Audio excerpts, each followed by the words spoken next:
Приветствую зрителей и подписчиков канала. Сегодня третья, надеюсь, финальная часть разбора кейса Ковальчук. Напомню, первая часть была записана после выхода интервью на канале Ксении Собчак, где Мария Ковальчук поведала свою версию событий, которые произошли с ней в Дубае. Мой ролик представлял чисто мою версию произошедшего на основании анализа первого интервью. Вторая часть представляла собой сравнение двух интервью. В ролике я обозначила и акцентировала внимание на противоречивости версий, высказанных Ковальчук на украинском канале и на канале Ксении Собчак. На сегодня план такой. Сначала разберем наиболее частые вопросы в комментариях, потом комментарии так называемых мажоров, и зафиналим рассмотрением того, какие последствия могут наступить для семьи Ковальчук в связи с теми обвинениями, которые они высказали публично на двух каналах-миллионниках. Если честно, после всех разборов, после двух интервью Ковальчук, после видео мажоров, непонятно, как объяснять конспирологам, которые видят какой-то заговор, задают кучу странных вопросов, ответ на которые не имеет абсолютно никакого значения, типа «А почему Ковальчук не замерзла, а Мерцалова замерзла? А халат, а платье, а почему небо голубое, а трава зеленая?» Есть расследование 3 правоохранительных структур Эмиратов. Есть видеозаписи, которые были показаны консулом Украины, где есть момент прыжка, о чем сама Ковальчук и сказала. Есть показания свидетелей из отеля, есть показания охранников стройки, есть показания 5 мажоров и, главное, отказ в возбуждении уголовного дела. Но против всего этого есть ложь Ковальчук в 2 интервью, в которой она же сама и запуталась. Почему кто-то верит именно лжи против кучи доказательств, собранных официальными правоохранительными органами? Какой там уровень IQ у этих верующих? Не надо искать черную кошку в темной комнате, особенно если ее там нет. Для начала хочу выразить благодарность медикам, кто потратил время на перевод и разбор диагнозов Ковальчук. Под второй частью комментарии врачей, где нам очень понятно разъяснили характер травм и при каких обстоятельствах они могли быть получены. В отсутствии каких-либо других документальных доказательств, комментарии медиков послужили ключом к разгадке. Как я и говорила во второй части разбора происшествия с Ковальчук, нам предоставляют реальный факт, а именно выписки их больницы в Дубае, но на основании реального факта и документа пытаются подвести к ложному выводу. Врачи нам говорят, что основные травмы, такие как переломы ног в области лодыжек и голеностопа, и травма позвоночника, который, если говорить простыми словами, сложился как гармошка, характерны для прыжка с высоты и приземления на ноги. Как я сказала, это основные травмы, в результате которых Ковальчук оказалась в инвалидном кресле. Также есть другие травмы, менее значительные по степени тяжести, такие как перелом ключицы и скальпированная рана. Тут конкретики нет. Или колеса автомобиля могли проехать по волосам, оттянув кожу головы. Или волосы могли накрутиться на какой-то вращающийся механизм. Кстати, я не медик и не могу судить, но в интервью у Собчак нам очень хорошо был виден этот шрам, и мне показалось, что он имеет рваные края. То есть это не след от ножа, как утверждает Анна Ковальчук, иначе бы он был ровный. Хотя Анна легко может снова сменить показания и сказать, что русские маньяки бегают по Дубаю с бензопилой, тем более, что в интервью у Ксении она утверждала, что Александру Мерцалову увидели на стройке охранники. Можно снимать продолжение фильма ужасов под названием «Пила» с Александрой Мерцаловой в главной роли. И охранники говорят, что мы видели Александру Мерцалову, гражданку России, прописывается ее номер, и при этом ее показаний нет. Ее даже не допросили. И она прекрасно сбежала в Россию. А вы спрашивали, а зачем она ушла в Манькином платье? Да она просто в магазин побежала бензопилу покупать. Купила, побежала на стройку, подбежала к охранникам египтянам, представилась своим именем, предъявила паспорт гражданки России, ну как не предъявить, объект закрытый, ага, и побежала снимать скальп. Вот же ж ёшкин кот, есть женщины в русских селениях. Охранники-египтяне теперь должны в православных церквях свечки ставить, что с них скальп не сняла эта страшная русская девушка. С ужасами закончили, переходим к сути. Но это, как я уже сказала, второстепенные травмы. А вот самые серьезные, которые усадили Марию в инвалидное кресло, получены именно в результате прыжка самой Марии. То есть если человека столкнули, сбросили, он упадет как мешок, ведь он не кошка, чтобы в полете перевернуться и приземлиться на лапы. Тем более, как говорит Мария, перед тем, как ее столкнули с многоэтажки, ее оглушили, и она потеряла сознание. Если только организм Марии от стресса не включил какие-то супрофункции, и она в процессе полета не превратилась в женщину-кошку.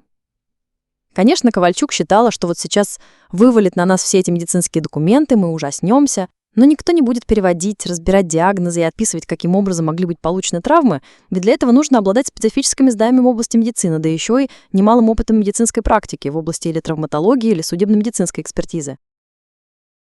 К тому же хочу отметить, что сама Ковальчук, что вторая сторона конфликта заявляли о том, что у нее на руках есть полный отчет полиции, который она рассылала всем участникам дубайского триллера.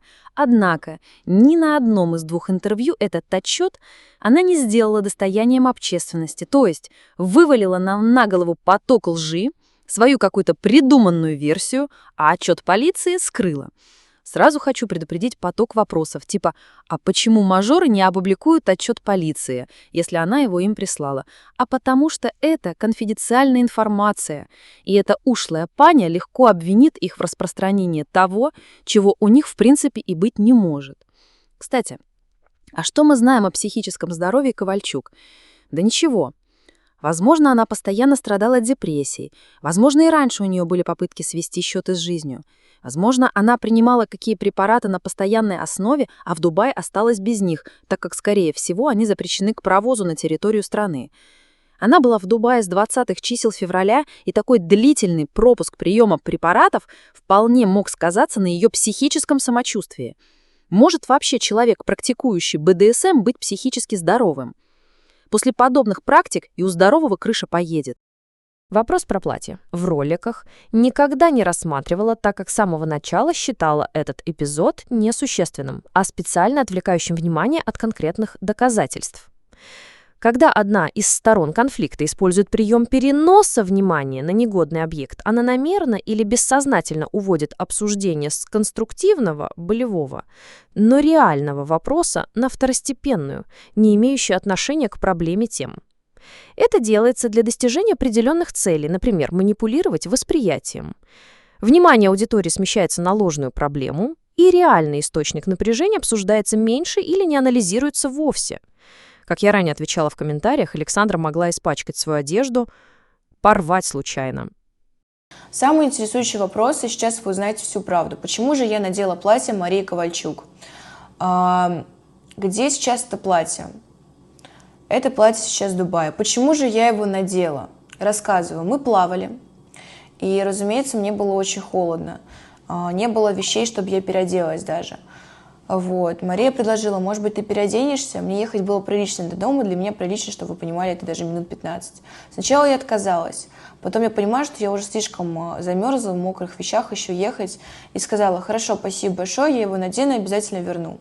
Когда я вернулась уже, ее не было. Ребята сказали, она сбежала, это просто кошмар, они были в ужасном состоянии. Теперь самые странные, на мой взгляд, комментарии. Где видео? Покажите нам. Почему не показываете нам эти видео? Если вы о них говорите и не показываете, значит, это фантазии. У меня встречный вопрос.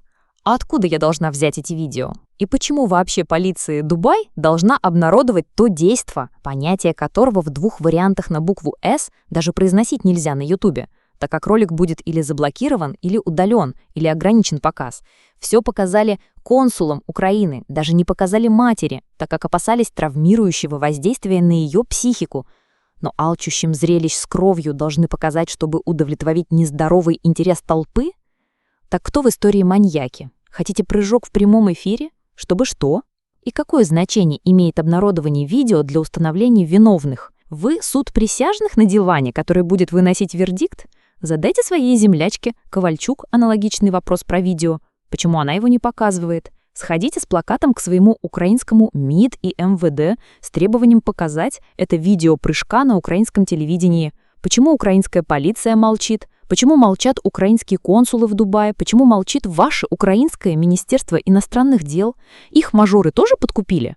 Может, Зеленский именно из-за этого принял непопулярный закон в отношении антикоррупционного ведомства, так как это ведомство раскрыло подкуп русскими мажорами ваших консулов и еще и полиции Львова? Уже слишком скажете? А почему нет? Вам же так нравится теория заговора? В комментариях и дикие русские, которые считают всех мажоров бывшими гражданами Украины, и поэтому тоже требуют уже от Бастрыкина возбуждения уголовного дела. Короче, это какое-то безумие. Украинцы, требующие посадить русских мажоров, и русские, требующие посадить украинских мажоров. После такого мажоры выберут быть эмиратскими. Про 5 выпавших часов тоже вопрос к Ковальчук. Ведь, как она утверждает, потеря памяти произошла на стройке, якобы после удара по голове сзади. То есть, где она была эти 5 часов, она прекрасно помнит, ведь до стройки ее не били по голове. Хотя и следов от удара по затылочной части в медицинских документах не зафиксировано. Собчак задавала вопрос Ковальчукам после интервью про 5 часов. Пани Анна, как ее называют на украинском телевидении, на вопрос отвечать не стала, а задала Собчак в ответ встречный вопрос: «А где видео?» Так что не надо задавать эти вопросы мне, задайте их Ковальчук.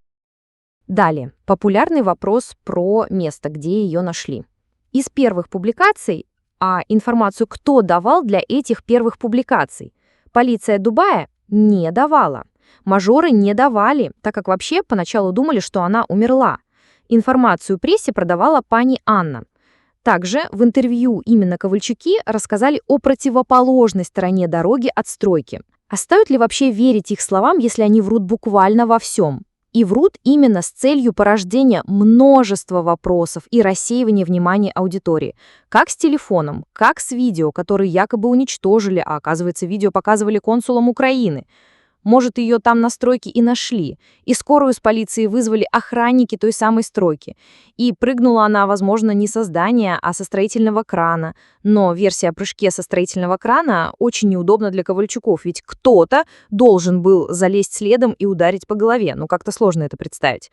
Да и спрятаться от маньяков на строительном кране – версия так себе. Но если она пыталась спрятаться на кране, а потом спрыгнула с него, а потом решила спрятаться в мини-бетономешалке у мата-палата, там, кстати, волосы могли накрутиться на вращающийся элемент, отсюда и грязь по всему телу. Теперь о видео Артема Попазова. Начну с комментариев под роликом. Про образ и манеру разговора. Ну да, все люди разные. Вот такая отрицательная харизма. В целом, такой кинематографичный образ у Артема, типа Саша Белый 2.0. Но за внешность и манеру разговаривать в тюрьму не сажают. И посмотрите на эти фото. Включаю момент знакомства. Как я познакомился с Марией Ковальчук? Примерно за 2 недели до случившегося я в клубе возле барной стойки стоял возле барной стойки. Она подошла ко мне и предложила познакомиться поближе. Я сказал, что не заинтересован в этом знакомстве. Мы еще перекинулись парой фраз, и она отошла. Я не знал, кто она такая. Мы не обменивались телефонами, и вообще я забыл об этом случае. А сейчас в интервью она показывает мои фото и видео и говорит, что она снимала меня до того, как подойти познакомиться. Странно, при этом в интервью Собчак ее мать сказала, что наша дальнейшая встреча через 2 недели в отеле была нами подстроена. Абсурд полный. Посмотрели. Теперь вопрос. Кто тут по поведению маньяк? А кто жертва? Кто и кого тайно снимает на видео? Все же видели ролик с Артемом в караоке? Так это видео снимала Мария. Кто кого выслеживает? Кто предпринимает попытку знакомства и хочет обменяться телефонами? И тут возникают следующие вопросы. Был ли вообще пропущенный рейс в Таиланд? Случайно ли Мария оказалась в лобби отеля, где Артем с друзьями решили провести время? Случайно ли была эта встреча у лифта? Кто в этой истории кого выслеживал и расставлял ловушки? Кто загонял кабанчика? Ой, жертву. Следующий эпизод. Теперь вспоминаем хронологию событий. В 2 часа ночи Ковальчук появляется на стройке, ее гоняют охранники, вызывают полицию. В 3 ночи Ковальчук уже в больнице. В 5 часов утра в номер уже приходит полиция. Эти полицейские уже отсмотрели камеры, уже знают, что произошло, они уже видели прыжок Марии. Приходят они с сотрудниками отеля, и что было бы, если бы они увидели разгромленный номер с кучей битого стекла по всему полу, как рассказывала Ковальчук? Да их бы всех забрали в участок, а отель оштрафовал бы и немедленно выселил всю компанию. Но в участок увозят одного Артема Попазова, так как он один в совершенстве владеет английским языком и может внятно объяснить, что произошло. То есть очередная ложь Ковальчук, пробитые бутылки. Вообще весь ее рассказ – ложь. Как вообще после всей этой лжи можно верить ее версии? Что Ковальчук могла бы ответить на то, что их всех не забрали в участок? У них в карманах с собой было пару миллионов долларов, чтобы подкупить дубайскую полицию, да еще в присутствии сотрудников отеля. О личности мажоров Ковальчук тоже абсолютно все соврала, сказав, что они не учатся, не работают, ведут праздный образ жизни на деньги родителей. Оказалось, что Александр Лаптинский работает в сфере продажи автомобилей, имеет высшее образование, Мерцалова работает и учится в вузе.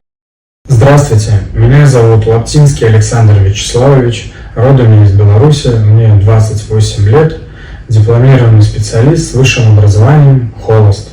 Основной мой вид деятельности – это аренда авто, также покупка и продажа.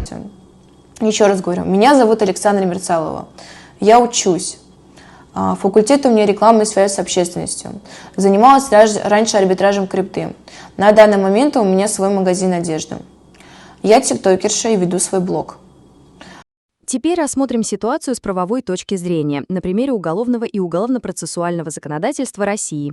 Законодательства разных стран очень схожи. Разница лишь в том, что в Эмиратах мера наказания за аналогичные преступления более строгая. В Российском уголовном кодексе есть статья 306, часть 1, заведомо ложный донос о совершении преступления. Часть 2, тоже деяние, соединенное с обвинением лица в совершении тяжкого или особо тяжкого преступления. Ковальчуки обвиняют вторую сторону именно в тяжких и особо тяжких преступлениях, таких как покушение на убийство, торговля людьми, нанесение тяжких телесных повреждений. Также в Уголовном кодексе есть статья 307. Она предусматривает ответственность за дачу ложных показаний. Часть 1. Заведомо ложные показания свидетеля, потерпевшего, либо заключение или показания эксперта, показания специалиста, а равно заведомо неправильный перевод в суде, либо в ходе досудебного производства. Часть 2. Те же деяния, соединенные с обвинением лица в совершении тяжкого или особо тяжкого преступления. Скорее всего, аналогичные статьи имеются и в уголовном законодательстве Объединенных Арабских Эмиратах, и в той же Норвегии. Так какие последствия могут ожидать Ковальчук? Вторая сторона заявила, что не намерена спускать откровенную клевету и обвинения в совершении особо тяжких преступлений, и они особо отметили, что это негативно повлияло на них и их семьи. И это уточнение очень важно будет для дальнейшего разбирательства в суде. Я не знаю, будут ли они добиваться возбуждения уголовного дела, или намерены лишь обращаться с гражданским иском. Но у них есть возможность организовать как уголовное, так и гражданское разбирательство не только в Арабских Эмиратах, но и в самой Норвегии. И не обязательно туда ехать, а достаточно найти адвоката и заключить с ним договоры, оформить доверенности о представлении интересов заявителей. Ковальчук доносила на весь мир ложную информацию, находясь именно в Норвегии. Но так как распространялось это на весь мир с помощью сети интернет, то местом совершения преступления может считаться любая страна. Конечно, Ковальчук сильна задним умом, и как только поняла, что ее длинный и лживый язык может привести к депортации из Норвегии, или вообще в случае возбуждения уголовного дела по факту ложного доноса в Эмиратах могут запросить экстрадицию из Норвегии в арабскую страну, тут она испугалась и снова решила действовать не помощью доказательств, а лжи и громкой глотки. Заявила, что ей прислали исчезающие сообщения с угрозами и вызвала полицию в Норвегии. Телефон, я открываю Telegram, где сообщение. А это сообщение было исчезающим, как я потом поняла. Я его открываю, спокойно читаю, в котором написано: «Мы тебя и в Норвегии найдем. Много говоришь». У меня земля ушла с-под ног. Потому что идут угрозы, я не знаю, что эти люди, у которых безумное количество денег и которые деньгами все меряют. Для них нет человека, нет человечности. Мне страшно. Поэтому я подала заявление в полицию полностью со всеми документами, с 2 пакетами, кейсами, расследование, полностью все фотографии, все, что у меня есть, абсолютно. Норвегия пообещала нас защитить. И вот сегодня вечером я опять с ними встречаюсь о конечном и дальнейшем результате. Поэтому Норвегия очень обеспокоена, потому что я как только позвонила в телефонном режиме, тут же полиция приехала, и просто моментально. И они очень обеспокоены. Они увидели эти фотографии Марии Головы, они увидели эти medical report, и по тому, как они отнеслись, они нас защитят. И вы думаете, за все свои слова вы не будете нести никакую ответственность за всю вашу клевету? Вы будете обязательно нести ответственность. И не надо, Анна, пожалуйста, сейчас говорить мне, вот мне Александра Мерцалова угрожает. Я, конечно, извиняюсь, а вы считаете нормальным на весь мир выставить меня вот в таком вот просто виде? Это ненормально. За каждое ваше действие нужно нести ответственность. Но то, что вы сейчас находитесь в Норвегии, это просто никак вам не поможет. В самой Норвегии никто разбираться в деле по существу не будет. Все случилось на территории Объединенных Арабских Эмиратов. Расследование проведено, составы преступлений не выявлено. У правоохранителей Норвегии нет объективных причин не доверять результатам проверки, проведенной правоохранителями Эмиратов. Мажоры-свидетели, они обвиняемые или подозреваемые. Ковальчук сама спрыгнула с высоты. И вот я думаю, многим украинцам пришлось уехать в страны Европы. Многие имеют образование и квалификацию, но с отъездом социальный статус многих рухнул вниз, им пришлось пойти работать на должности низкоквалифицированной рабочей силы. Статус же Ковальчук никак не изменился. Была уборщицей в Украине, стала уборщицей в Норвегии. А жилищные условия точно улучшила. Так понимаю, что данный дом предоставило правительство Норвегии. Каждому члену семьи платят пособие за счет налогоплательщиков Норвегии. Дед их так вообще довольны, как слон. Целыми днями на рыбалке. Полиция Норвегии по первому зову бегут, как собачонки. Налогоплательщики Норвегии оплатят дорогостоящие операции Мани. И тут вспомнилась мне сказка Александра Сергеевича Пушкина, где старуха в итоге остается у разбитого корыта. Пушкин теперь в Украине под запретом, памятники сносят, а зря, некоторым не повредило бы почитать русских классиков. На этом у меня все. Ставьте лайки и дизлайки и подписывайтесь на канал.